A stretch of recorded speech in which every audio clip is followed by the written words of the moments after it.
Welcome to the show. My name is Jeramy Poole, and I am the host of The Moment, where we explore and celebrate the necessary transformational process you must go through to achieve a high level of success in the real estate industry. Ladies and gentlemen, I'm so excited. We have the pleasure of hanging out with Cody Touchette. Cody is a Washington-based branch manager and mortgage loan officer with Caliber Home Loans. He has over 20 years lending experience. Cody is one of the most successful mortgage lenders in the state of Washington, funding a whopping $119 million in 2019, has funded over $25 million in a single month, and he also has a great passion for animals and serves on the board of Homeward Pet, a no-kill shelter in Woodinville, Washington. Cody, thank you for being on the show, brother. Thanks for having me. Absolutely. Well, Cody, as you know, the show's called The Moment. What would you consider or characterize as being your defining moment, or perhaps a series of moments that allowed you to get from, let's say, the start in your career to where you are today, one of the top, most celebrated, most successful lenders in the state of Washington? Yeah, well, there's a ton of different things that happened to get me where we're at, but I can really focus back in on after I'd had a certain degree of success. I got to a point where I was actually burning out, right? Okay. And I was running out of steam in the industry of where I was. And I want to say it was about a little over 5 years ago. And we had just had, our team had their biggest year yet. It was $77 million, right? Okay. And at that point in time, we had built this goal to get to 100, All right. right? We wanted to do 100 million in a year. But at 77, I was just wrecked. You know, I was like running out of steam, and all the little things that needed to be done were all falling on me. I had a great team, and they took a lot of things off my plate. But what they couldn't take off my plate was all the operations, and Sure. I was, of course, responsible for all the sales. And so what ended up happening was I was sitting down with a good buddy of mine I had known since high school, long time friend, and he was in sales operations at a different company, not mortgage related at all. Okay. And I remember telling him, like, I honestly don't know if I can keep doing this. Yeah. You know, I was to that point where it was just so stressful. Sure. And I really hadn't told anybody that at that point in time. And he's, a good buddy that he is, like, well, how can I help? And I was like, I don't know if you can help. Sure. You know, like, you Right. don't know anything about the mortgage business. What are you going to do? And he's like, well, like, I could come work for you and I could help you. And he's like, and I started thinking about it, and I thought about his skill sets and how they were kind of different from mine, right? Yeah. And, we tend to hire people that do what we do, and we hang out with people that are who we are personality-wise. Yeah. And he is a very good opposite of me, right? That's It's awesome. the yin to the yang. Totally. And so, we started chatting, and a couple of beverages later, we decided he was going to come work for me. And I'd set a goal, an income goal, and he said, well, if you get there, where does that put me? And I'm like, well, I got to make this attractive for him, because it's not like he didn't make any money where he was, right? Yeah. He was doing pretty well. Yeah. And I said, well, if I do this, you can do that, right? And he said, well, I'm in, and he said, okay, let's do it. And the first 6 months or so of that, it was a lot of give and take and push and pull. And, neither one of us necessarily knew it was going to work out. But that next year we did even more volume. Wow. And then, I want to say that next year we did 98.5. Wow. Right. So we were really, really close to our goal. And it ate at both of us, right? Sure, we wanted to get there. Yeah. A couple million Let's bucks. break that. How many more loans did we need to get there, right? Yeah. And so, the following year we got there, right? We did 102.5, and it was just an awesome year, and everybody celebrated. But really bringing on somebody that could kind of come alongside me, and I could really, really trust and know that he would take just as good a care of my customers as I would. So important. And that's the thing, like finding that person out there, just like in a job interview on posting a job would be really difficult to do. Yeah. So that was really one of the absolute key moments in our business to get from there to here now, where in 2020, we just crested last year's volume halfway through the year. Did you guys just hear that? That's incredible. Just yesterday, day before yesterday, Tuesday, we celebrated eclipsing 2019 numbers in 2020, just a shade over halfway through the year. Wow. So already you're like $120 million. Yeah. That is incredible. So if you were to set a pace, where are you on target to hit?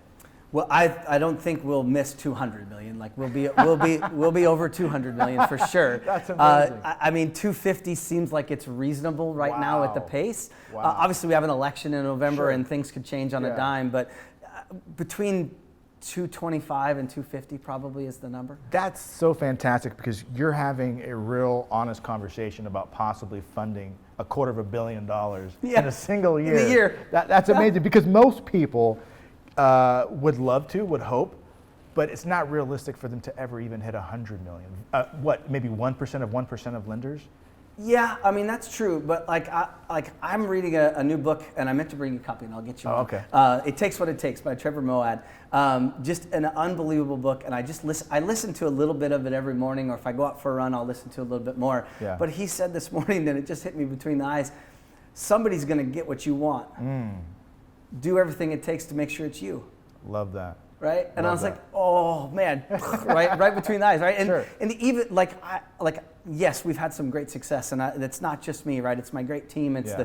this is the market, right? I mean, rates are historically low. It's great, but I was telling Elise earlier that like part of that is because of all the work we've put in as a team Right. over the last 4 or 5 years, that Yes. our clients are calling us and saying, hey, please help me. And like we're calling them when we can, Sure. but right now the phone's ringing off the hook. And so, our clients are calling us, we're reaching out to them to try to help them and better their situation.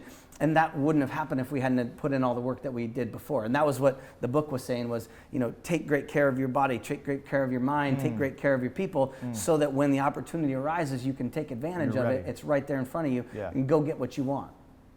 Heck yeah, I love it. That's why I wanted you on the show. Yeah. From a operational perspective, what are some key things that you had to do or learn how to do, or better yet, stop doing in order to effectively facilitate that level of volume? Yeah, that's great. And the not to-do list is just as important as the to-do list, right? Right. And if not more, right? Right. And so, so for us, for our team, it's scaling, right? I'm just bringing on some more bodies, some more people, and the higher skill they have, the better. I prefer to hire people that actually aren't in the mortgage industry, right? Interesting. I knew you were going to say that. I'm not sure why, but yeah. Yeah, Why? well, and that was my team captain, Randy's his name, and he wasn't in the mortgage biz when I hired him. He understood sales and he understood operations, but he didn't have all these bad habits related to mortgage Sure. and how they used to do it at this company or what they wanted to do there. And I could come in and train him and say, hey, here's how we do it, master this, and then tell me how we can get better. Right? But once you understand how we do it Wow. and why we do it this way, then come in and give us little tweaks here and there. But when you have that perspective of coming from some other company or Sure. some other place, Sure. or it was the grass was greener or the grass was browner or whatever, Yeah. right? Like now you have a something in your mind about what it was supposed to be, Yeah. rather than taking on the new, right? And so we did just hire a gal, and she's turned out to be just an absolute blessing. She was at Redfin as Okay. a transaction coordinator. All right. So understood the business, but wasn't really in mortgage. And so we brought her over and had to train her up, but now she's just absolutely crushing it, like 8 months in, That's really interesting, and it makes a lot of sense. And I think the question I would love to ask along with that is there a particular industry that you love to hear that somebody has served in or worked in as an indicator of their personality and how they're going to serve your customers? Yeah, absolutely. So I love the idea of hiring like a bar or restaurant manager, Yep. right? Somebody that's used to multitasking and going a bunch of different directions, but the manager also sets the schedule and understands that if somebody doesn't show up, somebody else has to cover, right? Yes, yes. And that sort of thing. So I think that's a really great place. Now, I haven't actually pulled anybody from that spot personally, but that, like every time I go out to a restaurant, every time I go out to a bar, like I'm secretly thinking like, would this person be a good, And Yeah, no, that makes sense because you have to be very personable. You have to have great personality. You have to have a lot of pressure. Yeah. While still have a smile on your face. Yeah, absolutely. And sure, you're right, Mr. Customer, Yeah, right? That and sort of in the thing, back right? of your mind, you're thinking something else. Yeah, exactly. So like I've handed out my cards several times at restaurants and bars, and I don't know if they think it's too good to be true or if they like we've had like surface level conversations, but I want to show them like, hey, you can work Monday through Friday 8 to 5 in an office and make way more than what you're making with wages and tips at a bar. Absolutely. Where you're having to work out, and some people they like to work at night and they like to have that sort of lifestyle. Sure. That's cool, but I would love to be able to bring somebody into an industry where they can double or triple their wages 100%. and have a more stable lifestyle. Totally. Plus, it would be a fantastic story. Like I went to Howie Steakhouse had a fantastic steak, and I walked away with an amazing employee. Right, yeah, exactly. Who I can show how to make, double or triple what they were going to make as their, bar waitress, manager, what have you. So there you go. But to answer the earlier question too, operationally, like I think a clear division of duties is really, really important. Okay. If you asked anybody on my team what their top 3 job description duties would be, they would know them. They know. And they live by those. And when they're going to be gone for a day or off for a week, they find somebody to replace what needs to be done. Wow. Right? They don't just Ownership. check out and absolutely. And everybody's client first, right? It's really, really about the client experience and making sure that we take great care of people, as evidenced by, right? And this is what we keep preaching to our team and our loan officers in our branch is how you took care of people a year or 2 or 3 ago is what's leading to your revenue right now. Absolutely.